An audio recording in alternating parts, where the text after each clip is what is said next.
The following presentation is a production of Ride the Wave Media.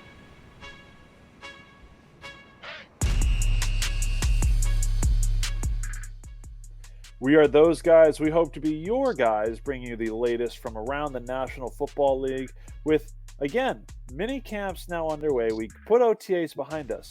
Not training camp, but mini camps. Just a little get-together, some exercise, and some notable no-shows that we'll get to in due time. I'm Alex Hardy, joined as always by, far from a mini personality, it is Nick Ferguson, former 10-year NFL safety, the biggest personality on this show. Nick, what's going on, my man?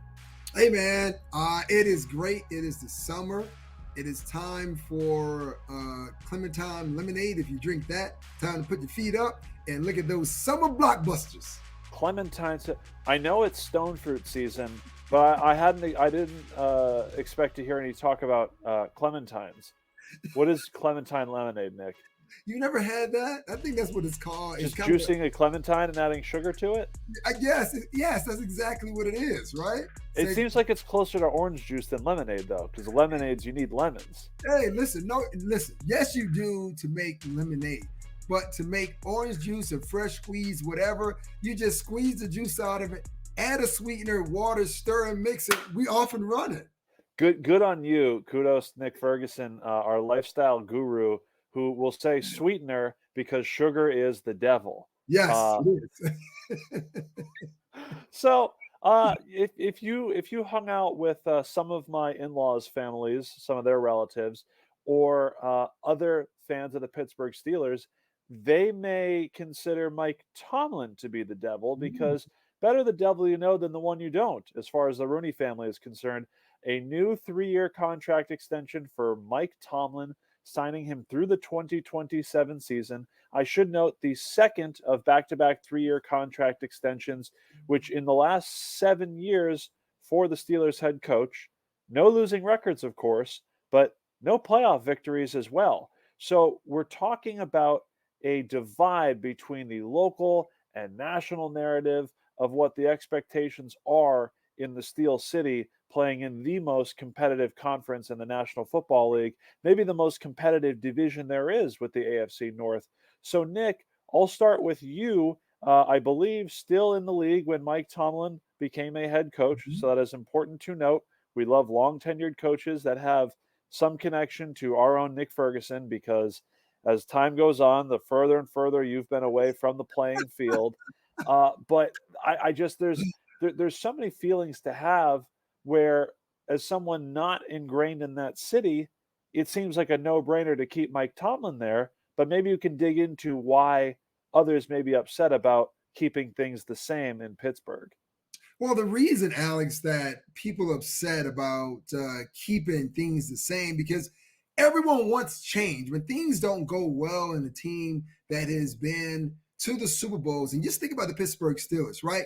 This is one of the better organizations in pro sports because they've only had 3, count them, 1, 2, 3 head coaches in their team history. That's right, 3 fingers right there. Well, back to 50, the last 55 years, I think, is the stat.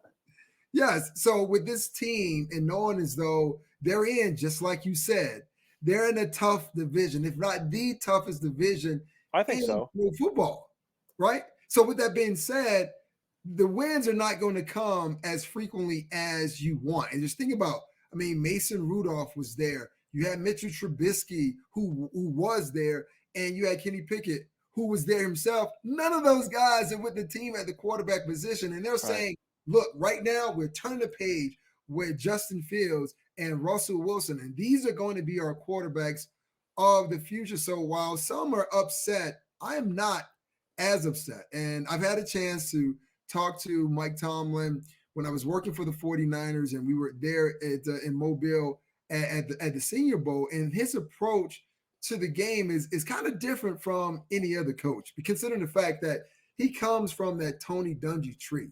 And we know there's a different perspective in how you approach the game, but more so, how do you approach your players? I've never seen a coach that can get his guys as motivated as a Mike Tomlin could. But his only problem was he had issues at the quarterback position, which he hopes are somewhat finish by having Fields and having Russell. But with that being said, the Rooney family say, look, man, why are we going to break tradition? Right? There's 31 other teams who are trying to figure it out. And some teams get a head coach every 2 years, maybe every 1 year, right? But we know what we stand for: running the ball and playing great defense. With Arthur Smith there now, they're going to get back to what they were when, you had Jerome Bettis there, actually running the ball. And they got some great talent at their running back position. So, yes, this was warranted. Extend the coach. See what happens. Because if you parted ways with Mike Tomlin at this point, Alex, what direction are you going? Where? Who? For what? That's all I'm saying. Right. You're in competition with the likes of the Carolina Panthers for Dave Canales, or you think maybe Pittsburgh would uproot their entire infrastructure to go compete with the Chargers, to go get Jim Harbaugh. It doesn't make sense to me. And again, I've been able to watch each and every Steeler game with Steelers fans to understand, yes, there's absolutely fatigue there. Mike Tomlin is the one remaining piece, right? They changed general manager from Kevin Colbert to Omar Khan. They've had the revolving doors of Matt Canada and now Arthur Smith at offensive play calling after Big Ben used to handpick his guys. I think the one consistent piece that's there has been Mike Tomlin, who failed to address the issues at quarterback when Ben Roethlisberger was in decline. And for some fans, part of that is, well, we've been bad enough to need a quarterback, but not good enough to be able to draft one. And if your belief is, well, we should be losing more of our games, we should be losing 9-10 games instead of winning 9-10 games, well, then clearly you don't love football as much as Mike Tomlin does. And I know for a fact that in general, for a guy that's now the longest tenured head coach for the same team, you don't love football more than him. So the Steelers have identified that Mike Tomlin is going to replace a number of Chuck Noll records. And that is upsetting for a fan base that, many of whom grew up with the Steel Curtain and watched 4 championships. Tomlin has one championship. And to quote Cam Hayward from earlier today, there aren't too many Super Bowl winning head coaches left in the league.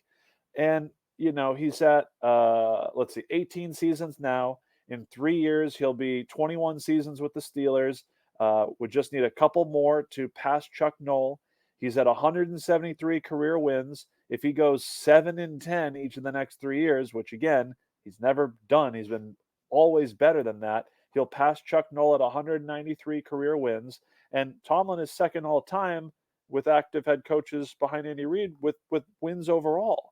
So the Steelers are more than happy to cement Mike Tomlin as their longest tenured, most successful coach. And people are kicking and screaming at the idea of stability.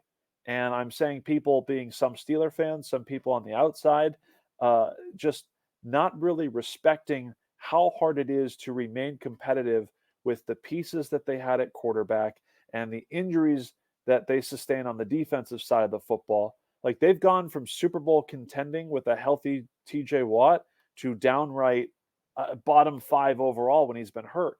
And it's a very narrow path to walk. And when you're on the tightrope that is the AFC North, it is just hard to come out of that unscathed and in a position to win playoff games. I don't know, Nick. I can understand, getting blown out in the COVID season, getting embarrassed by Baker Mayfield on your home turf against your rival Browns. Their last 2 playoff losses were to Patrick Mahomes and Josh Allen.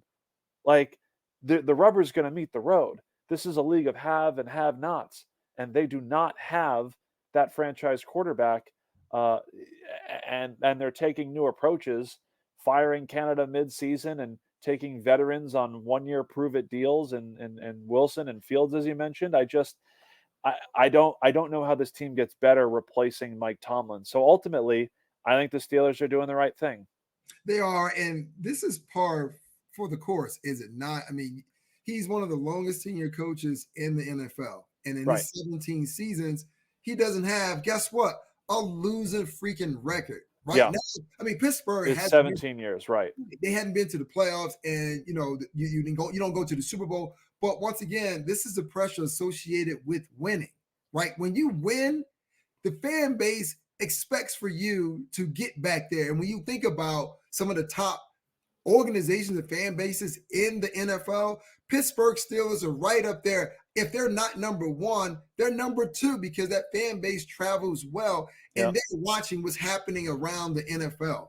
All right, your guy is out, Bill Belichick, with the New England Patriots, and we've seen so many older coaches that are out. And I'm not calling it ageism, but we've seen an influx of younger coaches. So a lot of fans saying, hey, I want that shiny new toy, but that shiny new toy might not be the right culture fit for the Pittsburgh Steelers. And I will add this as well.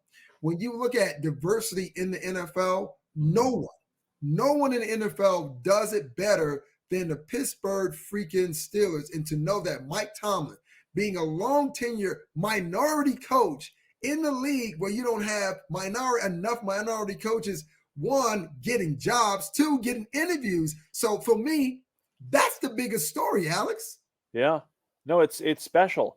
For the namesake of the Rooney Rule itself, that was what Mike Tomlin was brought in, and 18 years ago blew away the Rooney family, and he's remained a constant, winning a Super Bowl in his second season, and understanding that the standard is the standard. That's what Mike Tomlin says, and the standard for this fan base is postseason success.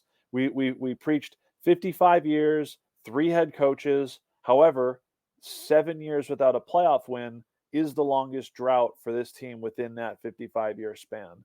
So the expectation is what it is. The standard is the standard, Mike Tomlin. And we just have to have hope that they get some kind of spark from this offense that has been bottom 5 each of the last 2 years with that quarterback play, failing to replace Ben Roethlisberger. And again, it's hard to do. You mentioned my Patriots. You mentioned plenty of other teams. The New Orleans Saints, a great example. Having a Hall of Fame quarterback steadying the ship and elevating the talent around him for as long as that they did, you don't replace that guy overnight. And in 2-3 seasons, Pittsburgh still hasn't done it. They're in plenty of competition with a lot of teams. I just have faith in the moves that they made this offseason. Patrick Queen already said it's a better atmosphere just spending a couple of months in Pittsburgh compared to 4 seasons in Baltimore. And he also added that the food is better in Pittsburgh as well. I guess he's just not he's not a crab guy. He's not a crabby guy now in Pittsburgh. The Jets were looking to change their culture as well. I highlight them because they've got the biggest high-profile minicamp absentee, I guess I want to put it, with Aaron Rodgers not showing up for the first day of minicamp after he was there for OTAs. Robert Saleh discussed that both he and Hassan Reddick, the newly acquired pass rusher from the Eagles, were absent due to personal reasons. They were unexcused absences, according to Saleh. Rodgers was absent for an event that he said he did not want to miss. It was, quote, very important to him. And we can do this with the Cincinnati Bengals and T. Higgins and CeeDee Lamb and the Cowboys and, guys that are missing mandatory mini camps because of contract disputes. But, Aaron Rodgers could lose $50,000 on a brand new contract extension that they gave him after coming over from Green Bay. And the New York Post, they do what they do. I have to give credit to Brian Costello. The Jets have gotten the full Aaron Rodgers experience, except for the wins, Nick. Talk about your former team and really mini camps overall. What Rodgers is missing out on other than it seems like some pocket change for a multi-millionaire quarterback. All right, let's be totally honest. $50,000, that's a lot of freaking money. But not if you're Aaron Rodgers and you're making the money that you're making, because he'll make that up on the back end. And let's be totally honest. You said, well, he attended OTAs. Why do you need to attend the first day of mandatory minicamp? I mean, even let's just say he misses minicamp, period. It gives Tyrod Taylor and Travis Jordan, if he is somewhat feasible where he can get on the field, opportunities to learn the offense just in case something happens to Aaron Rodgers. And don't forget, we saw Aaron Rodgers only 4 plays to start the season. So this is opportunity for those guys. So if you think about it in a different way, this is Aaron Rodgers giving a gift back to those guys. But the main point, which everyone is up in arms about an unexcused absence, and Aaron Rodgers saying that wherever he's at, it is some place that he has to be. Do you think Nathaniel Hackett, Robert Saleh, and Joe Douglas are really going to say anything about it? If they were not asked about it, they wouldn't even really bring it up. And to be totally honest, what are you going to do if Aaron decided he wasn't going to show up to minicamp? You just going to find him and just like, he'd be like, whatever. It's not really going to faze him because this is Aaron Rodgers. And the Jets are depending on Aaron Rodgers to really elevate them and take them to a whole different level. Look at the offensive line and how they retooled that offensive line. Look at what they were able to do defensively. You mentioned Hassan Reddick, who comes over from Philadelphia. This is a team in the Jets that are ready. Like we talked the last time on the show, that when we look at the AFC, especially the AFC North, you say, well, okay, who's going to be those top teams? And I told you it was going to be the Jets for these obvious reasons. So there's no reason to panic. I just say, I'm going to give you the Aaron Rodgers. Hey, just relax. Just relax. RELAX. Just relax. It's June. We're not supposed to be focused on football, Aaron Rodgers included, right? Right. And think about this. Here's the last thing I add. I mean, who runs that offensive ship anyway? I know Nathaniel Hackett is the offensive coordinator, but guess who's calling the freaking plays when they're on the field? Or if Hackett calls a play and Rodgers don't like it, he's going to wave it off. He's going to call his own play. The same thing he did in Green Bay. So what are we talking about? So not as important with that in mind for him to be there now compared to when we get to training camp this summer. Is it, I mean, break down minicamp for me and our audience. If it's just install, if it's, again, there's some continuity with Nathaniel Hackett, but you said new offensive lineman, they added Mike Williams and they drafted Malachi Corley to that offense. And we can do this across any team that made free agent or drafted additions. This mini camp period is really the first mandatory, fully integrated practice with rookies, with veterans. What are we looking to accomplish in this short time before we break and come back for training camp this summer? Well, usually at minicamp, the level of competition revs up just a little, right? Because this is kind of the precursor to getting to, training camp. But going from OTAs, doing several weeks of OTAs and getting to minicamp, all you're doing is just kind of going over that first day install, right? Everything that you install, like day one, day two, you're just repeating that. And just think about the offense itself, right? Even though Aaron was hurt last year, he still had the earpiece in his ear trying to see what Zach Wilson was going to do on the field. And we even saw that GIF, whatever they want to call it, where Aaron Rodgers heard the call that was called in to Zach Wilson, and he was just thinking like, oh, that's not a good play. Sure. So he already knows an offense that's been put together for him in Green Bay. So if he missed the first day, hell, let's just say he missed the first 3 days of mandatory minicamp this week, who gives two nickels about it? He knows his offense inside out, but it's only being talked about because it's a slow offseason and we need something to talk about. Well, we can do Amari Cooper not showing up for the Browns. We can continue to do these wide receiver contract extensions that won't be coming for the likes of CeeDee Lamb or Dak Prescott saying he's a gambling man. No, not that kind of gambling man. No. Kenny Rogers? It's all, these offenses looking to get ready for the season. You have to know when to hold them. You have to know when to fold them. You have to know when to walk away. And you have to know when to run. Yes. You better. So we can continue talking about green jerseys if you want, because Gang Green had their issues, or according to Nick Ferguson, lack thereof issues. We don't sweat these things in the month of June. And I guess we're not going to sweat a Friday international game in Rio de Janeiro, Brazil, between the Packers and the Eagles. We've got our Peacock exclusive coming to you live from South America, and a NFL statement after Josh Jacobs was on the Greenlight podcast with Chris Long, former Eagle and Super Bowl champion himself, saying that he was worried about something to do with gangs, no teams wearing green, getting police escorts everywhere they go throughout the city, something that he was concerned about, only for the NFL to fire back themselves with the following statement, despite what you may have read online and despite what you may have heard from Josh Jacobs, shots fired, whose voice gave credence to rumors considering his Green Bay Packers will be playing against the Eagle in Brazil. Quote, "You will see a stadium full of fans wearing green of the Eagles, that Kelly green, and the green of that Packers moldy green cheese," coming from the NFL. Some of the emphasis is from yours truly. So I guess this whole international fiasco that was almost started for the Sao Paulo game, my apologies, I had it right the first time, had to do with the home soccer team, Corinthians, their soccer rivals, Palmeiras, wear green, which the stadium has an informal ban. The football, the soccer team plays, but not when the National Football League comes to show. NFL saving face after Josh Jacobs almost puts the crown jewel, the international game, in jeopardy for the NFL, Nick. Well, I mean, here's a case of, information traveling at warp speed, Mr. Sulu, but I guess getting to its receipt point not as well refined as it should be, because I listened to Josh Jacobs' comments. Was it alarming when I first heard it, and did it kind of increase the level of scare for players or people planning on attending? Absolutely. But what we know from Brazil, look, certain places there you don't want to go. But here's what I know about the NFL. They do it on all international games. They do it for Super Bowls. Hell, they do it for just regular season games. They make sure they scout these areas out. They make sure there's a high level of security.